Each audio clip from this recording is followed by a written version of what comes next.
Welcome to the Taste of Dragons, the Toddcast, the video game podcast that all you sandwich lovers listen to. On today's episode, we'll be talking about old-fashioned Bioshock DLC, Animal Crossing Mania, the coronavirus, and Nintendo Switch kiosks in airports. Our dragon of the week will be the comic book writer and video game designer Chris Avellone. Ooh. My name is Amanda, your surrogate host, filling in for the incomparable Brian Richards. Joining me on today's adventure is... Troy. I'm going to be doing Joe's numbers. Beep, boop, levels, microphones. I'm a tech person. Woo! Thank you for all you do, Joe. I can't do this without you. Please come back. And joining us again... Guess who's back? Back again. Guess who's back? It's AJ. Whoa. Will all the real fact checkers please stand up? Please stand up. No, don't stand up. Your headphones are connected. Oh, yeah, that's right. That would have been. Thank you for saying that because I was going to stand up and that would have been bad news. As you may have noticed, Joe and Brian are still living it up in Japan, but don't worry. Right. They will be joining us soon to regale us with all of their Japanese video game adventures. Hell yeah. And I, for one, can't wait to hear about all of the fun stuff that they've been doing, most especially about the fun food that they've been eating. Yeah. Me too. I 4-2. You 4-1. I 4-2. You 4-3. I 4-4. Welcome to the Math Podcast, Taste of Dragons, the tastiest mathematic equations you've ever found. Is it because I'm Asian? It's a math podcast Whoa. now? Wow. Whoa. Goodness. No, it's the dragon part, I guess, that it would be the most Asian.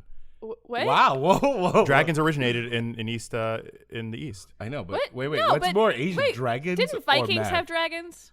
But- Vikings are like older than everything. No, they're not. I couldn't think of anything older than Vikings. What's older than Vikings? Asians.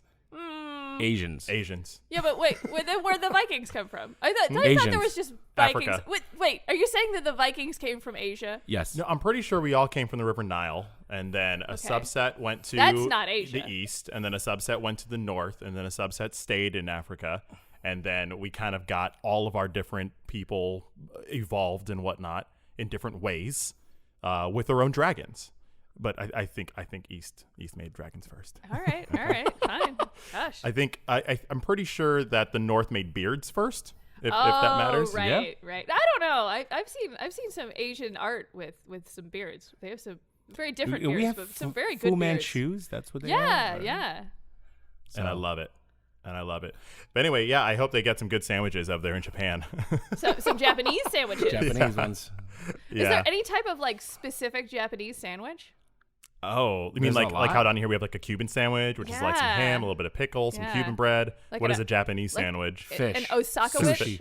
Fish? Just fish. Just a fish. There's no bread. It's like a just rolled fish. up sandwich. Yeah. All right. A dumpling, maybe? Yeah. That's not a sandwich. No, dumpling is a dumpling. And you have dumplings Yeah. across A all sushi culture. can technically be one because you have rice and then you have fish and then you can have rice. So You know what? This is why we sent Joe and Brian into the field, was Yes. to do this research for us and to come back and tell us about all of the Japanese sandwiches. Next week, and I cannot wait.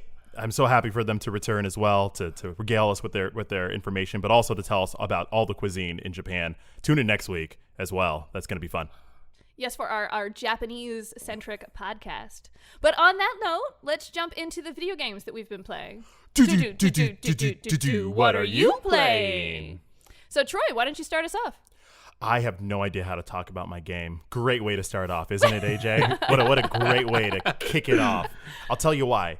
I played Minerva's Den. Minerva's Den is not a game by itself. Minerva's Den is a one-shot DLC for a game called Bioshock II that I've always been wanting to play. Now, Bioshock 2 is its own game. It came out in, you know what? I don't remember when it came out. Gee, if only I had a fact checker somewhere that could help me out with this. I'm here. I'm here. AJ, our fact checker is here. He's on the podcast and ready to help I'm us. Oh my ready to goodness. help you. Could you please remind me when Bioshock 2 was released? Bioshock 2, February 9th, 2010 at 12:01 midnight. Past midnight, I guess. Yeah. There we go. And it was Yeah, it was during a historic 2-day blizzard in the Mid-Atlantic and the New England region. Oh, wow. They couldn't get their games, sadly. Oh my gosh. Oh, my goodness. Wow. Yeah, that was back in the day when you had to pick up your games. Yes, he did. 2010, yeah. You didn't just give me a fact. You colored that fact. Wow. Now that I know that a We didn't have to blizzard worry was about made. that. Yeah, we didn't have to worry about it. Yes, that's true. What are blizzards? What are Blizzard, except the video game company. Exactly. No. That was from Brian. So Bioshock 2 came out, the follow-up to Bioshock. It all takes place in this underground utopia where they got the best minds together to make this kind of a utopia filled with people who didn't have anybody saying no to them. And it all went bad in Bioshock 1. Everything went to hell. In Bioshock 2, things continue to go to hell and whatever. But when I played this game in 2010, I played some of the DLC, some of the multiplayer. But then you know what? I ran out of money because this was 10 years ago, and I'm an actor. This is around the time me and you were going to live together. Yeah, it was. I had very little funds, just enough. It was like, do I get the DLC or do I find a roof over my head? So I went with the latter. But because of this piece of DLC just fell through my hands like sand, but sand underwater. So it just kind of floats and dissipates. But what I found out is after that year, people kept talking about this DLC, about how amazing it was, how it was even better than the actual game that it was DLC for, like what it did with the story, with the mechanics. And I kept kicking myself in the foot for missing this. And I kept being like, don't worry, one day I'm going to go back in, I'm going to get it, I'm going to play this game and finally experience what the buzz is all about. And unfortunately, I traded the game in because, remember, I am broke. And this is 10 years ago. And in my head, though, I was like, I'm going to play it one day. I will. I just put a little button on it. And then generations changed. It was for the PS3, PS4 came out. And then I kind of said, you know what? I lost. I'll never get to play whatever this game was. And I gave up until this month, February. The PlayStation Network allowed the free games or whatever. Yep. And one of the free games was the Bioshock Collection with Bioshock 1, Bioshock 2, and Bioshock Infinite with all the DLC. I downloaded all 3 games. It took me like 4 hours just to play this 3-hour DLC. And let me tell you, it was worth it. 10 years in the making, just as good as everyone said. What was amazing about this is that the developers, the guy who made it, auditioned, was applying for an interview to be part of Bioshock 2 and pitched a level design. And they were like, that's really good. How about you just take that idea and make your own DLC with it? What? And him and a group of 9 other people made this by themselves. And they wanted to make a self-contained story that has beginning to end, that can stand alone, doesn't have anything to do with the rest of the franchise. And it was so cool. It brought up a lot of philosophies around AI. A man loses his wife in World War II and then is developing this AI and then decides to try and teach the AI his wife. Okay, like beat my wife. So that he could bring his wife back, so to speak. And that's kind of the premise with the game as you go forward and this guy's talking to you. And there are twists in this game. And I knew there was a twist in this game. I even knew what the twist was. But what I didn't know is there were twist upon twists. Oh, they Oliver twisted you. They Oliver twisted me. Please, sir, can I have some more Twists. Twist. This is dedicated to Brian, isn't it? I was like, So satisfied. And I was expecting just to kind of go through I was expecting to beat this game just to say I've done it. I didn't expect to actually get so much from it. And it turns out that this company, the 3 or 9 people that did this little standalone DLC, they went on to make their own company called Fulbright Studios, a Fulbright company, which ended up being the makers of Gone Home, which was very similar to Minerva's Den, where it's very story driven and you're this first person, you're just like walking around.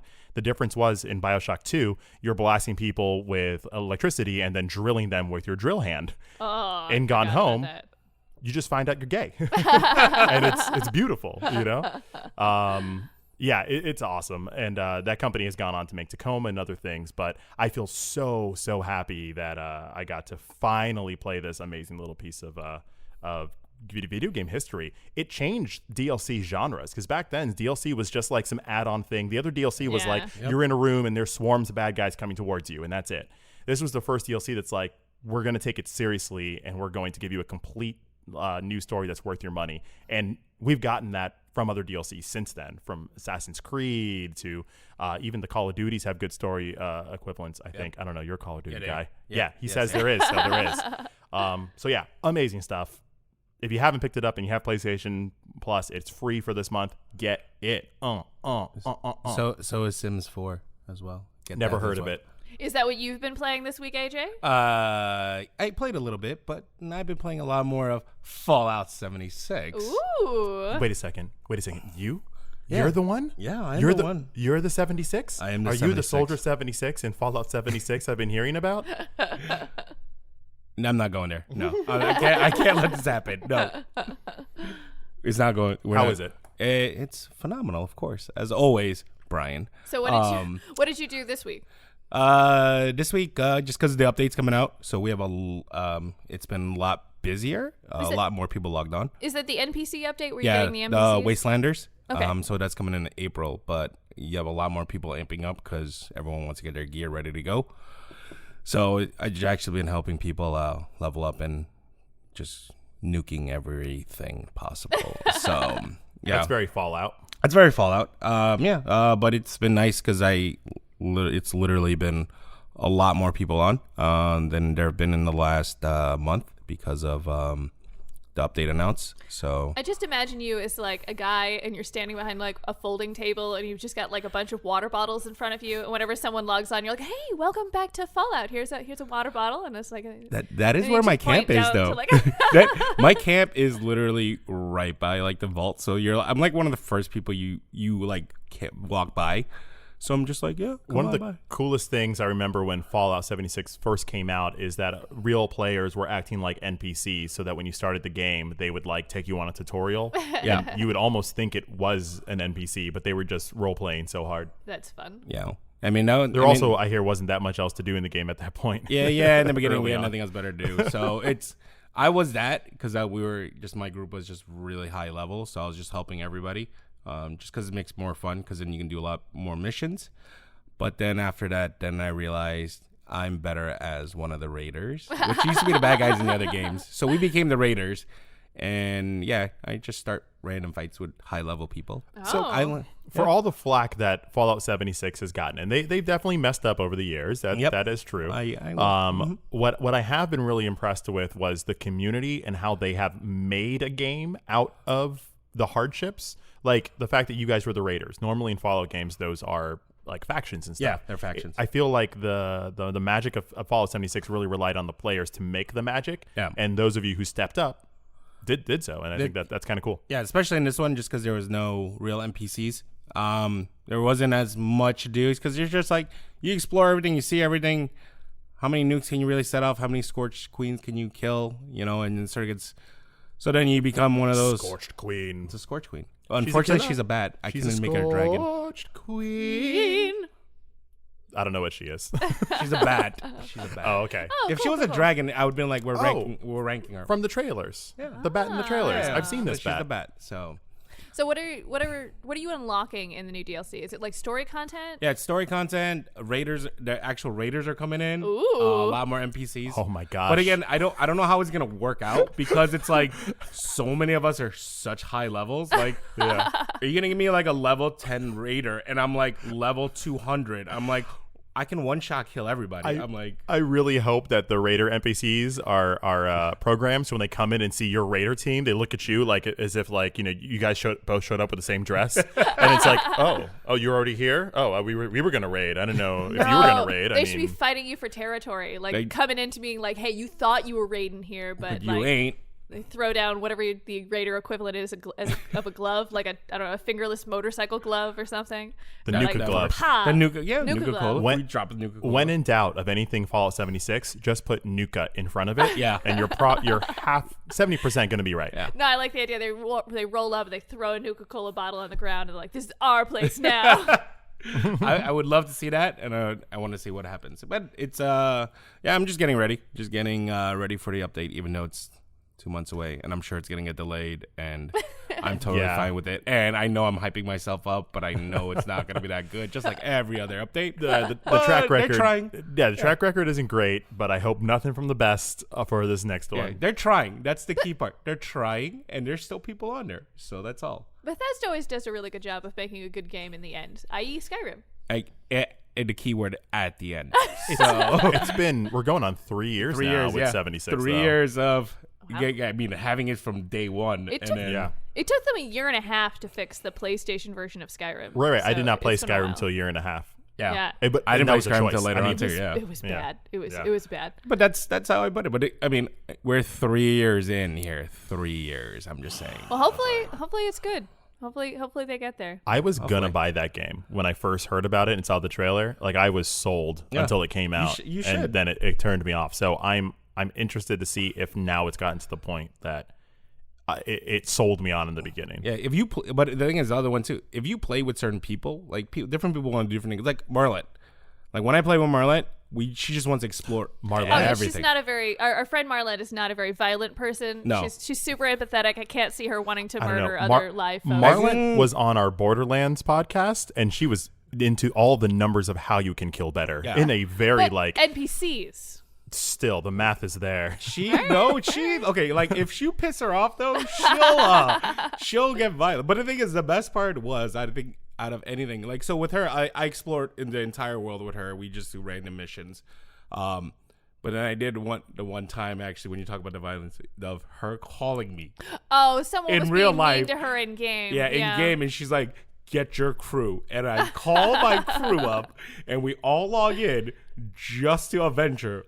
But she literally called a hit. Yeah, she called a hit. Yeah. She literally called a hit, and the best part is, it's like it wasn't just like kill them. She's like, I want them gone, and I'm like, we destroyed their camp. We destroyed everything until they logged off the server, and so Marlene can play in peace. You scorched earth, their queen. Yeah, exactly.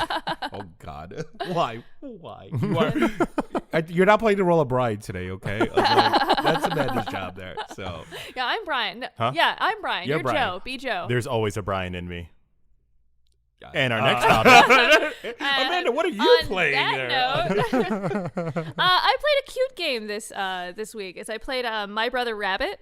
It's from Forever Entertainment. It was on sale, I think, either last week or the week before, and I got it for $2, but I already had that much money in my Switch account for like the random Switch points they give you, so I got it for free.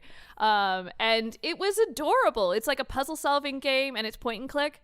But it's really whimsical looking. It almost looks like kind of like a watercolor. Okay. But the story is that you're playing this little boy and his sister is sick.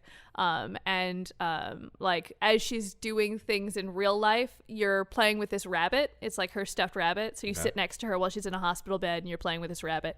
And whenever you move the rabbit, like it gets all hazy, and then suddenly you like jump into the game world, and then you play as the rabbit, and you have to solve puzzles in order to move from stage to stage. And every time you move to a different stage, it continues the story of this sick little girl. So it's basically like every time something bad happens to her, he pulls out the rabbit and tries to make her feel better. And there's fun metaphors between like what you're doing in the game to like her. Like there's one area where you can't get through to the next place because there's these giant like candy cane looking things, but they're actually thermometers because her temperature's too high, so you have to like go find like ice pops throughout the level and then use them to cool down the temperature, and then you can get to the next board. So it's an interesting combination of like metaphors for her not feeling well combined with like symbols of things kids would like. Mandy, what are you doing? Yeah. This is my territory. If there is going to be sad, cry your eye out games, that is my turf. Get off my lawn. Get off my tear-filled, tissue-ridden lawn. I don't want to ruin the ending, but there's one very important reason why I was allowed to play dies. this game instead of you playing this game. Does it become a farming simulator? No. She dies. She's dead. No, if she died, it would be a Troy game. But that's why I gave you this look. I was like, this is terrible. I don't want to play this. No, it's not. It sounds sad. It's not. It is. It's very heartwarming. It's that doesn't help. That doesn't help me at all here. But it's not a very long game. I think I got it on sale, but I think it's $15 usually. And it took me, I played it in 2 days, so it probably took me, I don't know, 8 hours, the whole game. To watch a little kid try to cheer up his dying sister. Yeah, his sister's I don't know if that's worth $15. Well, no, because you don't sit there for 8 hours watch a kid like pet his dying sister's hair. That's not the game. You're like a little bunny rabbit and you're solving puzzles and stuff. To to help her, entertain her. So technically, you're the bunny trying to entertain her. That's what you're telling me. Yes. So technically, you're trying to keep her up while she's dying. Yeah, She's you not- keep her she's not dying, she's morale sick. up. Yeah. It But why is reminds she in the me hospital? of like Professor Layton meets the Velveteen Rabbit. Yes, it has very. I'm glad you said that because it has very Velveteen Rabbit vibes. I'm glad. You're glad I said that. I'm glad that you're glad that I'm glad. I'm AJ, glad that are you're you glad. glad? Who's glad? I'm glad. I'm glad. You's glad. It's the glad. best for We're all your glad. Ziploc needs. But I almost went to hefty. I went to I was thinking the wrong trash bags. are you glad? I was like, hefty. Wimpy. This podcast brought to you by Glads and Hefty. It's one or the other. We can't have both. You can't do that. because Glad is like this the Coca-Cola Energy, not Pepsi Energy, because Coca-Cola Energy is so much better. Yeah, we are drinking a lot of Coca-Cola Energy. We saw it in Publix in a grocery store, and we saw that there. I don't know, Public. I guess energy drinks are now Coca-Cola branded, so we got all 4 different types. We are jacked for this podcast. We got them for science, for research purposes, because we have our dragon in the field here. AJ has to research something all of the time. It's Yeah, kind of in his I do. blood. It's just I drank constantly it has to because have I wanted to feel like that rabbit in a different world, in a different world, helping those kids. them Velveteen Rabbits. I need all those energy drinks to get there, guys. Come on, You give know, it hop to me. along. Just keep hopping along. Come on. Let's do the get up. Do the get up. Let's go. Let's do solve some puzzles. We can do it. But it was a short, sweet, fun game. It was definitely worth the $15. That's like what, 2 sandwiches? A sandwich and a half? Not even? $15? Yeah, Depends on $15. where you're going. Sandwich and a half. Where are you getting the sandwich from, though? A what? Where are you getting the sandwich from? Let's Yeah, that's what I mean. It's like a metaphorical sandwich. I'd say a sandwich and a half, and it was definitely worth a sandwich and a half. okay. But It's worth a sandwich and a half. A sandwich and a half? Okay. Yeah, it's pretty good. A good sandwich and a half too, not a sloppy one. Unless the Sloppy is ones. Yeah, I was good. gonna say the sloppy ones are good. I was like, hey, but on that note, it's time to move on to our next segment, the news. News.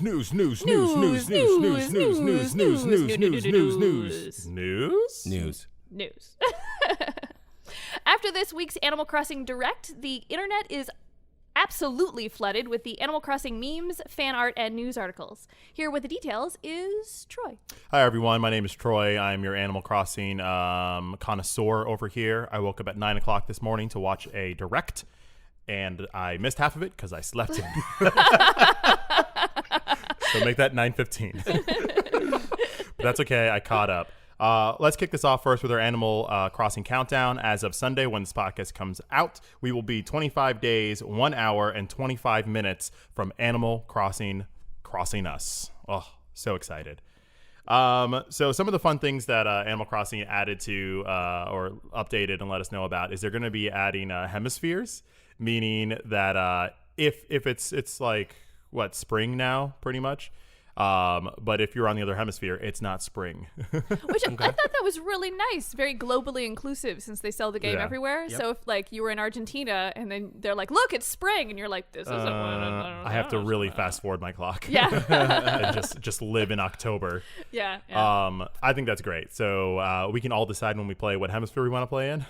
Yeah. I was thinking about it today. It's like, do I want to play in my correct hemisphere and then like enjoy the seasons as they come, or do I want to be the cool guy that has the seasons that no one else has that want to come visit me, and I can't decide. The second one. No, I want to be the but first. not everyone can be the second one because then we're all messed up anyway. Yeah, We're all I know. gonna be messed up anyway. It's so good. I'm trying to go with as much realism as possible. Like I want to really be living my Animal Crossing character, so I will have it in my current hemisphere. Thank we you live very in much. Florida. We don't have any seasons. No seasons, but we do have a hemisphere. Is there an always summer option? Is there an always summer option? That'd be great. Always summer with like 2 days of fall? No, AJ, please don't take. This is the only winter I get. is That'd through Animal be Crossing. hilarious though. You're right. Like I live in Florida, and they're just like it's always summer. It gets a little cold one day, and then that's about You it. get nothing but those very loud bugs. And it's raining and kind of damp. Ugh, always. They also showed us how the crafting will work. It seems like you get like a crafting license, and then you kind of learn how to make certain things, and then you can make them for the rest of the game. Cool. I like crafting, and apparently they saw Minecraft in Fortnite, and we're like, yeah, I guess we could do that. Yeah, I guess so. Wait, what part of it's Fortnite? Building things. Okay. And crafting. Okay. Yeah. Also, you can design furniture now. So before, you could like pixelate and draw your own. I think Brian mentioned he made like a 3000 Brigade, our cosplay troupe. He used to make all the TATE'S t-shirts. Yeah, he did. And the TATE'S t-shirts on the Animal Crossing games, in the Animal Crossing games. And you could just wear those t-shirts in-game. Yeah. Guess what? Now you can put it on your furniture. You want that pillow to have my face on it? It'll have my face. You want a shirt with my face? Easy. I'll buy one. How about how about that chair? I'll buy them all. Yes. You know this. I hoard things in that game. Call I'm a me hoarder. chair face. Well, the cool thing about hoarding in that game now also is it's probably happened in the last version. I didn't play the last DS version, but they're allowing you to really kind of design your home now so that it can actually be more like a home. Back when I played Animal Crossing, which was the Wii, was the last one I played, I just shoved everything into a room. But they had themes. My Nintendo room was in the basement. My like nice furniture was in the middle because they would come down and like rate your rooms or something. Yeah. Happy Home Academy. You would have those weird robot ferns upstairs. I don't know what those are called, but they make music if you put them together. Plunkoids? Sure. Pick Plocks. Who's making words now? Plunkoids? Who's making up words now? Who's making up words now, Manda? So now it looks like you can actually get some feng shui in there. You make it look really nice and make it feel good. The different views was cool because normally you're stuck at like a 3/4 top down kind of view, and then you have to put stuff on it. And the last game gave you like a bit of a tilt. So you could almost Still like wasn't good slightly enough, turn your though. head. Yeah. But the Nintendo Direct, oh my gosh, it looks like you can see every wall from an own unique angle. You can like select bits of furniture like all at the same time and move them. So if you're like, oh, I have a dining set, you don't have to move every piece individually. You can move a bunch of stuff. It all looked really amazing. Yeah. That's exciting. So they have a phone app, which you can actually have with your phone. It allows you to talk. It allows you to text each other in game. So if I write something in the phone app, it'll show up in the game like my character's talking, which I'm all for. I think that'd be kind of cool. They incorporated fast travel with a helicopter. You don't get to ride the helicopter. It just like blacks out, and then you wake up, and it's like the helicopter knocked you out and then took you to wherever you needed to go. Just like Uber. Wow. Damn. What? That didn't happen with dark. you guys? No. What? That's not how it works for you? Whatever.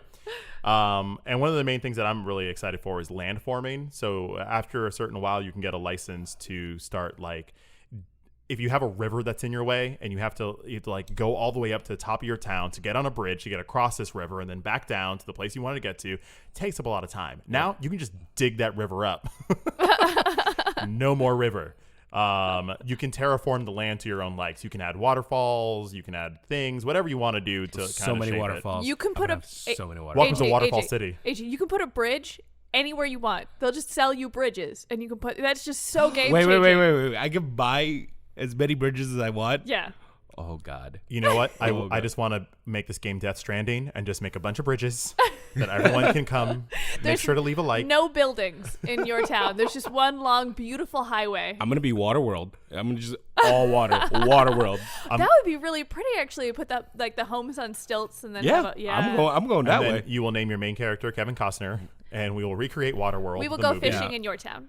Everyone has to have a theme. We're going to have enough cities. Like, Yeah. That's a good enough point, of us yeah. playing. You know, everyone's got to do something random. What I didn't see was what was in the Wii version is you could make your Mii the character versus a made-up character. Only because I remember my character from the Wii, and that guy had an afro and like a goatee. Yep. And I don't think that's an option with the with the Animal Crossing given characters. And damn it, I want my goatee in that Animal Crossing. I'm sure it's going to happen because they're pretty big on customizing things like that. So. Yeah.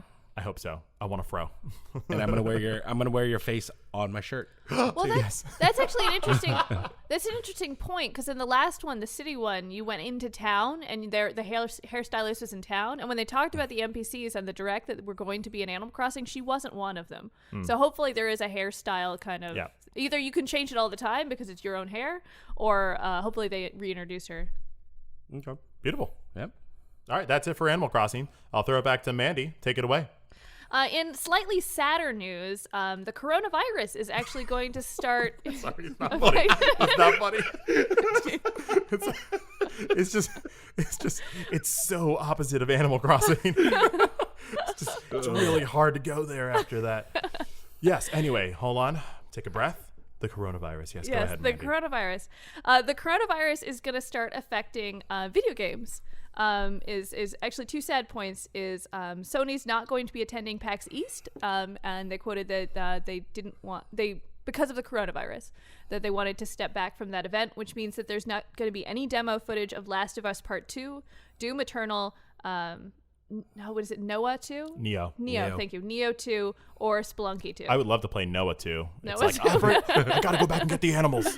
He's like, gosh. I left the unicorns behind. I forgot the narwhals. I thought they could swim. Oh, man. And then also, because of the coronavirus, they think that Nintendo's Switch production is going to be affected. Is not right now, because if you go to a store today, you can totally buy a Switch, but they're not producing parts right now, so they expect sometime in April that the Switches may become scarce. So if you wanted to buy a Switch, now is probably a good time, and if you don't want to buy a Switch till sometime in April, you just may have to be patient until they get back on store shelves. Mm-hmm. I got patience for days.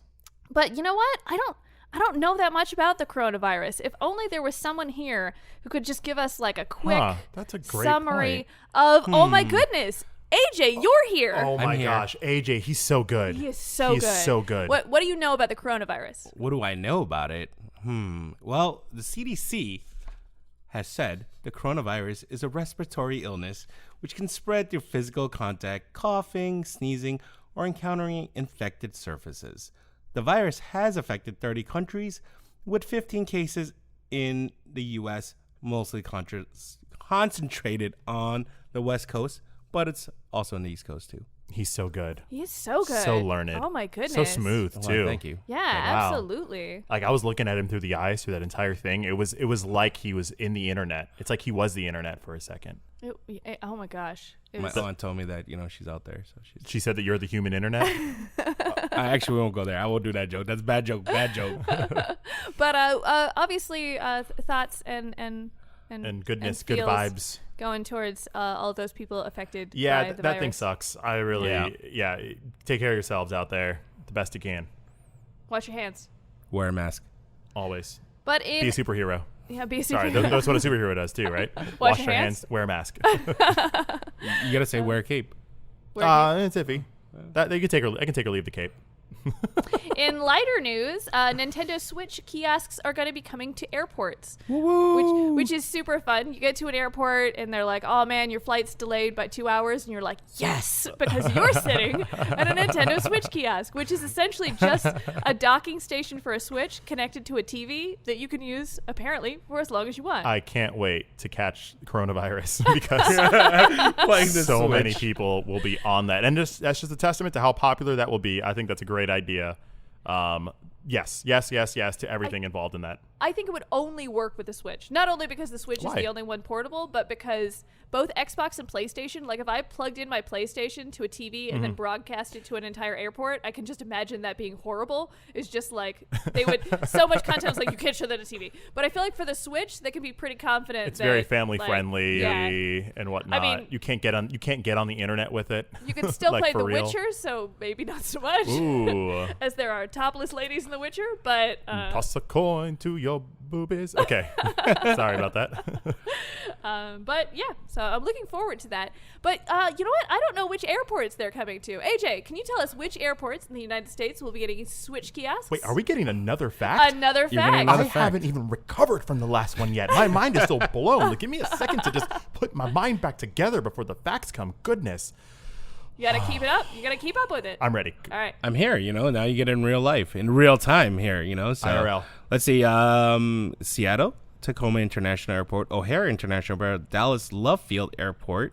We'll get it start beginning of next month there, and Dooley's International Airport as well. So they're gonna have the kiosks. You'll notice he didn't say Fort Lauderdale International Airport. Great. So I'm just Everyone saying, but us. Awesome. Feels so good. All of those Fort Lauderdale International Airport executives that are listening to our podcast, I just want you to know that everyone's going to be laughing at us because everyone else is going to have a kiosk and we're not going to have a kiosk. But I would like to suggest that if we do get one, that they put it in the Delta terminal because I fly Delta. Thank Yes, you. Please, thank Concur. you. Delta, please. Yep. Delta, Delta. please. Thank you. Thank you very much.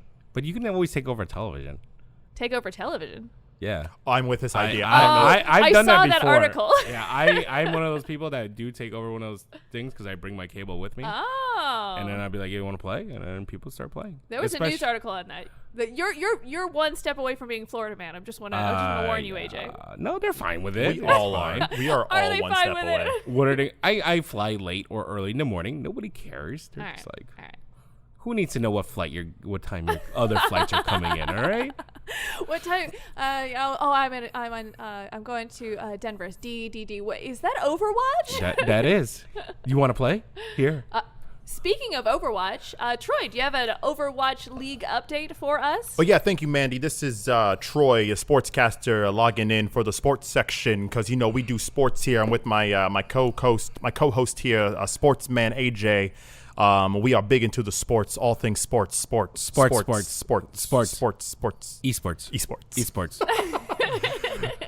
So the Overwatch League had its second week of the third season last weekend. It's like so I want to give you some quick stand-ins as to what's going on. This weekend we had Philadelphia, the Fusion, break out into the scene. They won their first 2 games back-to-back. Mm-hmm. They are on par with the New York Excelsior, which is noted to be one of the best teams in the league. Philly said, hello, we are here. And what was even best is that they had a homestand, so they were in Philly actually. Yeah, they were. Yep. So they just winning in Philly. Philly fans are on another level. Like, Philly fans are no joke at all. Yeah. And so also we had Miami enter the scene. So Floridians, you got your Miami team coming in. They went 1-for-1. But what's cool about the Miami team is that about 2 seasons ago, they were, I would say, one of the worst teams. In the league. Terrible. You know why? Because they had no Koreans. But they fixed that because now they have only Koreans. Which means they're doing better. Oh, yeah. Just so you know, Joe, your team, the Soul Dynasty, have not played yet, and they will not play until the 7th, March 7th. I think there were some cancellations due to the virus we talked about earlier. Yes. So they'll do the best they can once they get out there. And, of course, we have London Spitfire, Manny and I's favorite team, over 2. Yeah. Mm-hmm. They're a new team. They're finding their ground. They'll be fine. Some teams haven't played yet, so the rankings don't really mean anything. Yeah. But the current rankings, they're 19 out of 20. Shh. It's okay. They'll be fine. I'm learning about sports. What's also fun is that by the time everyone will be hearing this update, the next week of games will be done. Yeah, they will be. So, you know what? You're just here for the flavors and the nuance of sports. Yeah, do you want your sports news a week late? Because that's what we're about here. That's right. Esports, baby. And this has been your sportscaster, Troy, clocking in for another week of OWL. You know what, Troy? What? Now that you're done sportscasting, you look hungry. I look hungry? Why? You do. You look hungry. Tasty topic. Oh goodness. You beat me to it. Num num num num num num num num num num num num. This week's tasty topic is going to be brought to you by Troy. Hey, what's up? This is Troy, your former Animal Crossing connoisseur and your former sportscaster. Switching. You got to give us a different voice. You got to give us a different voice. Oh, I'm switching a different hat on this time. Allow me to talk about is my Xbox voice. No, if I need an Xbox voice, it's got to be like gritty. Yeah.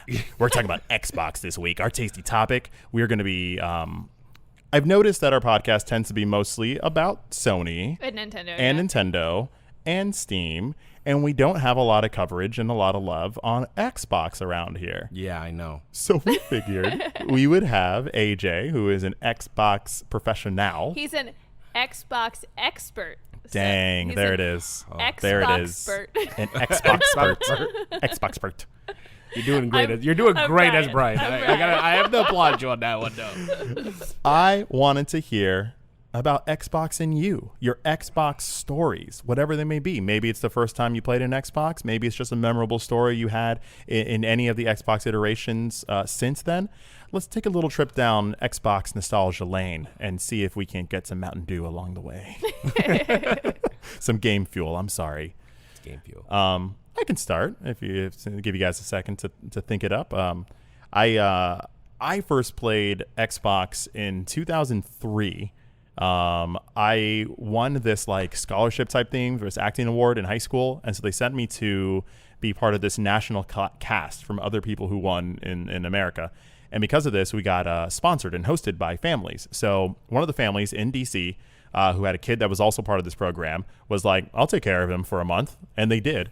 And in that basement was an Xbox. And I had no idea what an Xbox. I didn't have a PlayStation 2 at that point. I just knew it. I liked video games. I'd only had like a PlayStation 1, I think, leading up to this time. And my other roommate did not care about video games. He was like in the theater, as if we were here at this theater thing. And he just wanted to like work on musicals and stuff.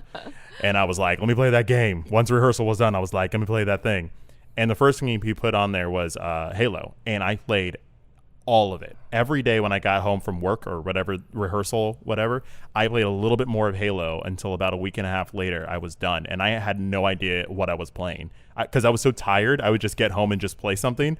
I didn't know that I was playing one of the most influential games of like gaming history. Yeah. I just knew it was fun. And I was shooting things and driving cars and running away from little bugs and stuff. And it was cool. But then he had me play a different game, which I loved even more, which I think is still a better game than Halo. That's right. Oh. Fight me. And that game was Fusion Frenzy. Bro, that was mine. You killed me on that. I'll leave it to you then. I'll leave it to you. You're killing me there. You're killing me, Smalls. You know what? Talk to me, AJ. Tell me about. Tag me in. Just tag me in. All right. So my Xbox experience, the first time, 2001, Fusion Frenzy comes out, which is Xbox's version of Mario Party. It was amazing because you always had the kiddie kind of stuff playing on the Nintendo. Yeah, the Mario parties. The Mario parties.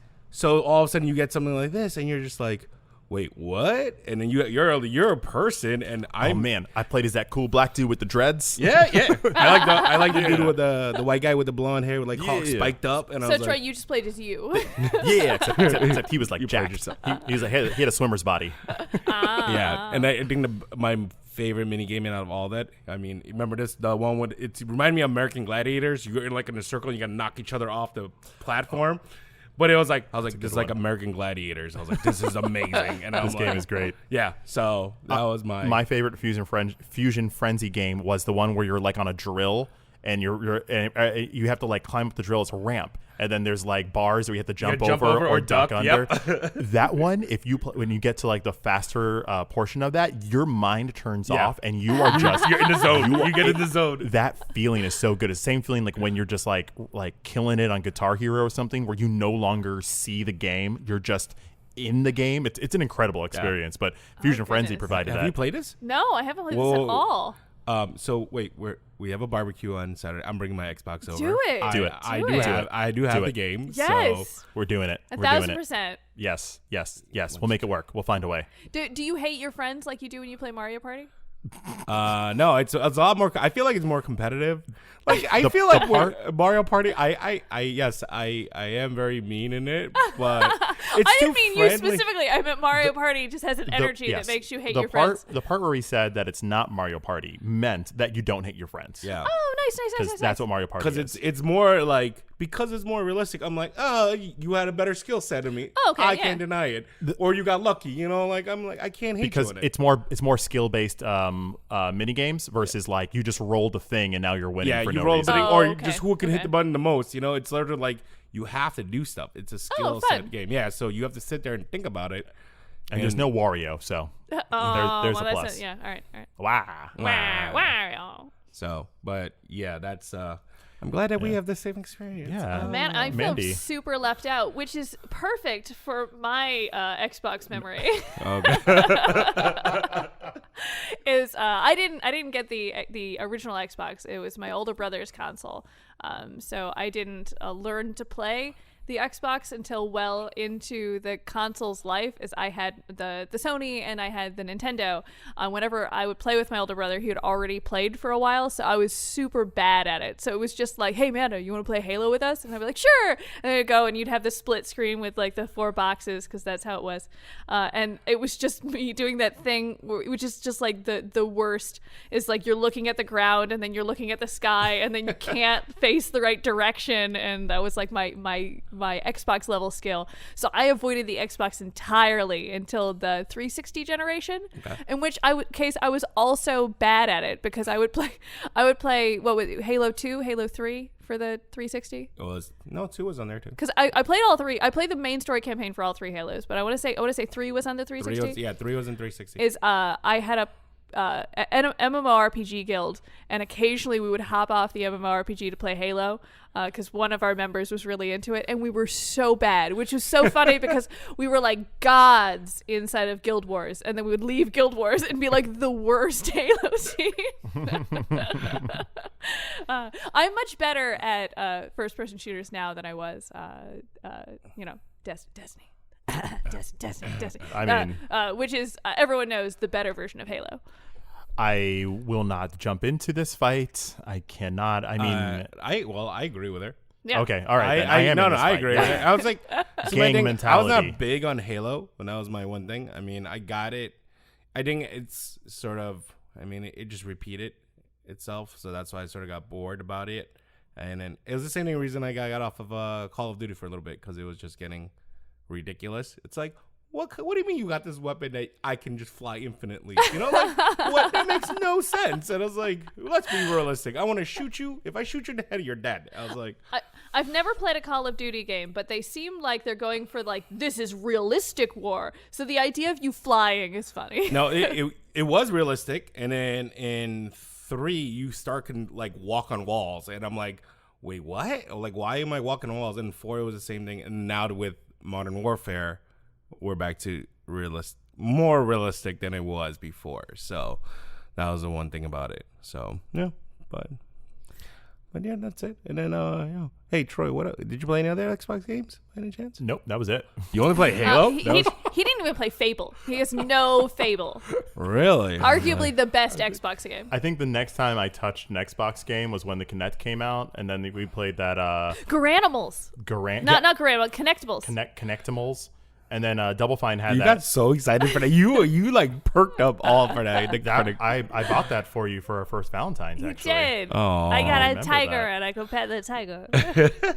And there was that Double Fine game, Double Fine Happy Action Theater, which I adored. One of my favorite games of that year. And it was just like where they would make your living room into like lava, and then you had to like climb on your actual couches. yeah, that's right. I forgot about that. You could one. jump below the lava. When you came out, you had fireballs on your hands. That was without a doubt the best use of the Kinect. So like I dabbled back into the Xbox for Kinect and stuff, but and then, yeah, for you, I mean, yeah, for your game style too, you would go more for that kind of stuff. yes, yeah. I would 100%. Yeah, But I missed I've never played a Gears of War, never played a Fable. You got to play Gears, and that's another game you should play Gears of War, because the co-op on it, I think it's very interesting. That's how you lose a lot of friends. We're gonna Because you get so mad, and you're like, "Why are you an idiot? We're doing teamwork. Walk the same way as me." Why do you want to play this with me then, man? I like being your friend. Because I know this is, but I know you. I can handle it. You can I handle hang. it. So AJ and I, mostly AJ, are gonna make you a list, and Okay. then we're gonna get an Xbox for okay. the next The gen Series and X? the Series X, or we'll figure out how to do it on the PC, and then we'll.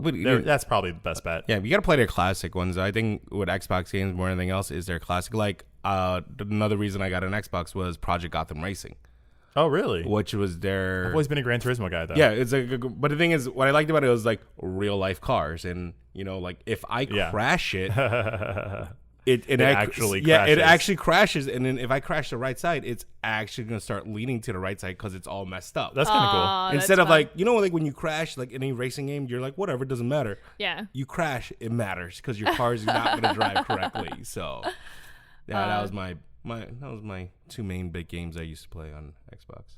Maybe so in the future I would like to play some more Xbox games. I'm just waiting for Xbox to come to me. I've come halfway. Xbox, I need you to take the other half. We'll meet somewhere in the middle. Wait, how have and you make come out. halfway? The wanting of Yes. You know, one thing of it. Listen, I am a born and bred Sony guy. So this is like I'm already feeling a little bit of a burn inside my soul just talking about Xbox, and I want to quell that. I don't want to feel that burn.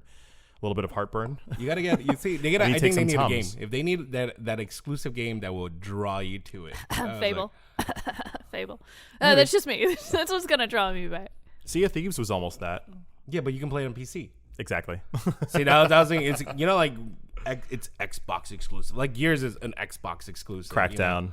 So there's nothing else really that's Halo, but Yeah. It's not no like one's looking forward like to Sony. Yeah, no one's like not. you hit me with Sony. If I was on the Xbox and grew up with Xbox, and someone's like, "You need to play Sony," I'm like, "Nah, I don't know about that." And then they were just like, "Well, how else are you going to play God of War and Last of Us or Dreams?" And I'm like, "Oh, you're right. Yeah. I need to buy a Sony right now." And that's just 3 out of like so many games that are exclusive to Exactly. Sony. Yeah. Same thing with Nintendo. Or how are you going to play Mario? How are you going to play Zelda Breath of the Wild? And you're like, "You're right. I need to get." How are you going to play Animal Crossing? Oh, you're right. I need to get a Nintendo. Nothing's been said to me of that guild in that way about Xbox that makes me go, "This is supposed to be a good segment about Xbox." I'm sorry. Yeah. I'm sorry. It always leads this way anyway. It's okay. I mean, we all had to say. No, they just bought all those good companies. They bought Double Fine. They bought the people who made Ninja Theory. Hellbreak. Hellblade, Ninja Theory. Hellblade, yeah. Yeah. Ninja Theory.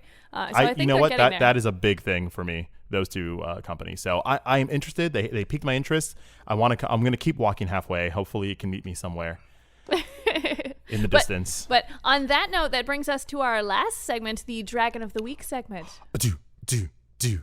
It's the Dragon of the Week. No, it's not Meek. It's the Dragon of the Week. It'll make you tweak. Dragon of the Week. Dragon of the Week is the segment where we highlight a pillar of the video game industry, someone or something that has left the video game world a better place for having been there. This week, AJ will be shining a little light and sending a little love to Chris Avellone. Take it away, AJ. Hello, it's me again. So Chris Avellone, yeah, he's a video game designer and comic book writer. Before he really got into video game designs, he used to write a lot of D&D campaigns. What? Yep. So I figured you'd like that. In '95, he joined Interplay. In Interplay, they developed all the Star Trek games, the old school Star Trek games. So he developed Star Trek Starfleet in '97. In '98, he was a designer for Fallout 2. Oh, the top-down one. Mm-hmm. So, and then in '03, he wound up leaving Interplay, and then he co-founded Odyssean Entertainment. You know that company? Odyssean. That sounds super familiar. It will. Wait for it. Wait for it, guys. I'm just giving you some suspense. Do they change that D to a B?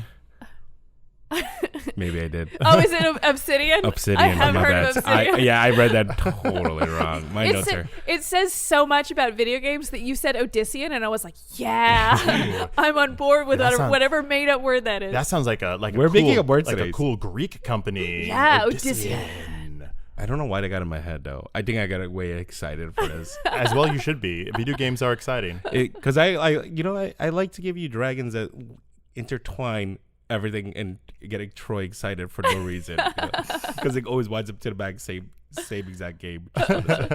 But is this somehow going to go to Overwatch? May or may not. Okay. So he started with so after he started that company, they started with their Star Wars Knight of the Old Republic 2. KOTOR. Yep. He worked on that. Yep. Yes, he did. That was their first game. See, that was another Xbox game that I hadn't played. Oh, that I really you definitely have to. They're supposedly making a remake of it too. I would play that. They also have a version of it on your phone, but I feel like that'd be a don't bad play way. it on your phone. If we got the new phone, maybe it would be good. I don't know. That's not a game. I don't think I would play on a phone. Okay. Then he started designing for Neverwinter. So he did Neverwinter. I know. I have not played Neverwinter, but I've been meaning to. I feel like you have. I feel like you played the MMO of Neverwinter, but yeah, not I played Neverwinter Nights, which is the new one, but Yeah. I haven't. But the old one just came out on the Switch, so I've been thinking about it. Go get it. It's worth it. Knowing that he worked on the story makes me want it more. Yeah, his storylines are the key part. So and then after that he made Fallout New Vegas. Then did Wastelands 2. He developed the levels, and then in 2015 he left and just started freelancing. So he was the writer for Pillars of Eternity. He was a writer for Prey. And then Star Wars Jedi Fallen Order. He was a writer for that as well. Good. The story was fun. Yep. And then Dying Light 2, which is supposed to come out this year, but it keeps getting delayed. But he was a writer for that one as well. But my main focus of why I picked him as my Dragon of the Week is that he's a culinary connoisseur and makes the best sandwiches in the video game industry. Just the crispest French bread. One day, we're just going to have our dragon be someone who makes sandwiches. Just throw the whole thing on. We got to find him one day. Like, he owns a sub shop, and you're just like, yo, he really is. Whoever developed Cookie Mama has to actually be good at cooking. No, I want the Dragon of the Week to be like, my Dragon of the Week is Bill. I don't know his last name, but he works at the Subway on this street and this street, and he makes the best meatball subs. He preheats them all by themselves. He puts extra sauce. He toasts it. He knows that I like it double toasted. So, but his key thing, more than anything else. So, in his comic book side, he's written a lot for Star Wars. He's written almost part of almost every single new Star Wars comic. But the key part was he wrote the Fallout Bible. The Fallout Bible is essentially the total guide of Fallout. Yikes. So he started this in 2002. Okay. There's volumes of the Bible. Holy moly. Yeah. So it's the history of the setting, the elements that compose it, the things that define it, and the rules that guide it. So of all of Fallout. That's fun. Yeah. So it also uses to serve to tie off loose ends left by the game and generally clearing up things. And also to bridge the first 2 Fallouts to the rest of the franchise, since they were under different companies. Yep. And then pretty much all Fallout games have to use that Bible, because he's the one that sets the raiders do this. This creature reacts like this, and you have to go based on guideline in it. Obviously he still writes in it. That's crazy. Yeah, he just adds more and more things. He was a wiki before there were wikis. Exactly, he was. That was a crazy part about it. That book came out, and Wikipedia was like, yes. It's like, we don't have to do anything. Exactly. Copy and paste. Copy and paste. just put the site at the end. Yeah, and then so a lot of the Fallouts pay homage to him. Like directly homage to him. Is he like in the games? In the game. So there's got to be a place in Fallout called Avalon or something like that. Yeah. We're getting there. Oh, yeah. Ready? So in Fallout, there's a mercenary with his name in the game. Oh, that's fun. In Fallout 2, when you're fighting alongside Marcus, which is one of the main characters, he yells, "Chris Avellone loves you." And he actually says that. And in Fallout Tactics, he's the mayor of the city of Springfield. And then his whole thing was he never knew that people were going to put him in the game. Yeah. Because he was like, oh, if you guys were going to do that, I would tell them no, because it would break the fourth wall. And he was like, I don't want that, because he's like, I wrote the Bible. Like, no, I'm telling you what I'm not in. That character is in the book I wrote. Essentially, Fallout is him. If it wasn't for him, there would be no Fallout without him. Everything, even if he's not involved with it, they have to use that Bible, because if there's a storyline that they can't solve, or it's just like, hey, this has no conclusion, that Bible will conclude it for you.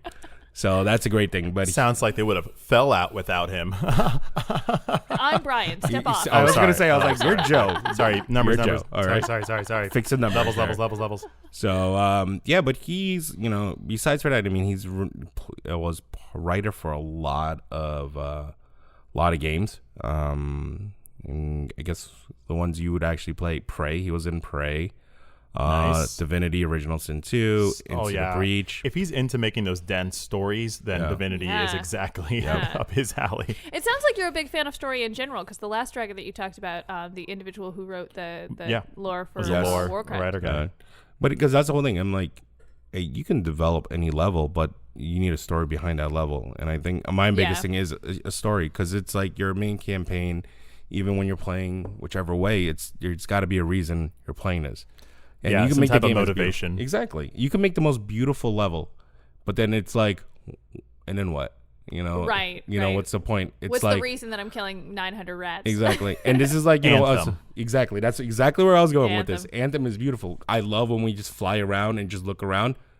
But then what? And I'm like, there's nothing else. And yet Overwatch isn't even a single player campaign, and yet I care about all those characters. Yeah, but they still gave you the story, just not in the game. That's what I mean. Yeah. They slowly gave out all that. I mean, same thing. Even in our Monster Hunter 2, beautiful thing. But again, you make your own story in Monster Hunter. You are the story. Nah. The Anjanath is in love with me. Fight me. We are in love. It's a beautiful thing. But what was his name again? Chris Avellone. Chris Avellone. Yeah. So super thanks, warm hugs, lots of love to Chris Avellone for making all of the stories that we care about. Holler. Yeah.